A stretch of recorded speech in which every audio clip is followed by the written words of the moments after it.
this is Chris Long from Lakeview Cottage Kids, and the stitch tutorial I have for you today is called Single Crochet in the Front Loop Only.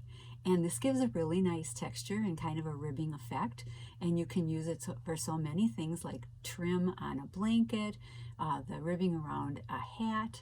It can be used on ribbing wherever you would need that, or just for a decorative stitch that has the ribbed effect. So in order to start, I have a number 4 weight yarn, and in this case it's Vanna's Choice, and I'm using an I hook.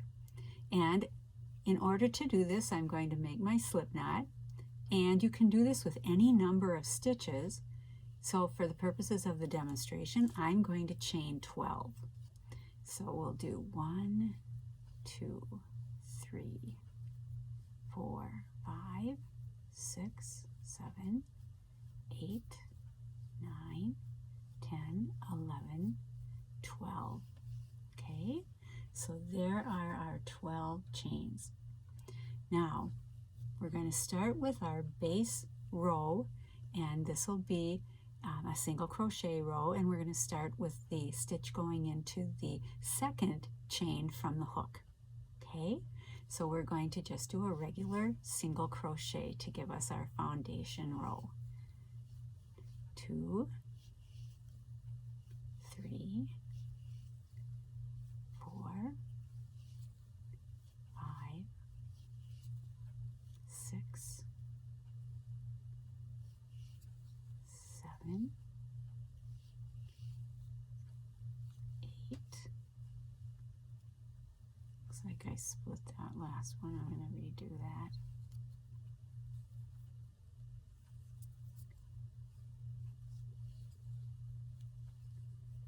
And all the way across. Now you'll find as you count these, you'll have 11 single crochets, and that's because even though we chained 12, we started in the second chain from the hook. So we have 11, and there they are. Now to do our single crochet in the front loop only, do a chain 1 and turn. And now from now on, all of your rows, put your first stitch in the first stitch from the hook.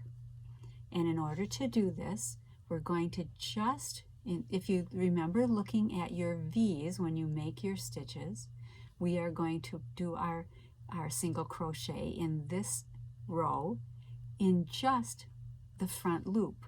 So we're going to go under the front loop, yarn over, pull up the loop, yarn over, pull through 2, into the front loop, yarn over, pull up a loop, yarn over, pull through 2, into the front loop, yarn over, pull up a loop, yarn over, pull through 2, into the front loop, yarn over, pull up the loop, yarn over, pull through 2, into the front loop, yarn over, pull up a loop, yarn over, pull through 2, into the front loop, yarn over, pull up a loop, yarn over, pull through 2. And we're doing that all the way across, always only under the first loop, not both of the V or not in the back, just the front. So here we have the second to the last stitch, and then the final.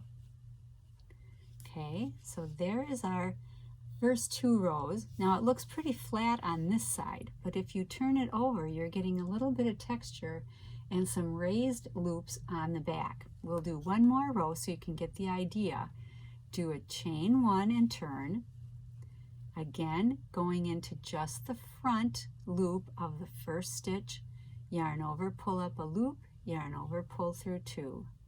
Into the front, yarn over, pull up a loop, yarn over, pull through 2.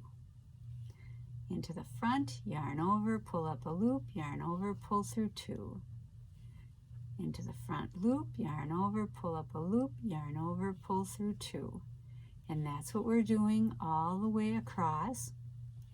Now, if you've seen my video on single crochet in the back loop only, you'll know that that is very similar to this. Instead of the front loop, you just use the back loop, and you get pretty much of a defined ridge for that ribbing. Now, we've gotten to the end, and if you take a look, there isn't quite as much texture, or the ribbing is not as raised as it is for the single crochet in the back loop. But this gives kind of a cool look because you can see the little stitches along forming the row, every other row, and so you can see it on the back too. So this is just one more tool in your toolbox, and it's called single crochet in the front loop only.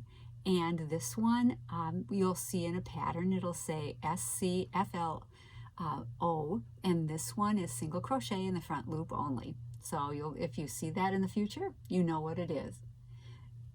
Thanks for joining me. This is Chris Long at Lakeview Cottage Kids.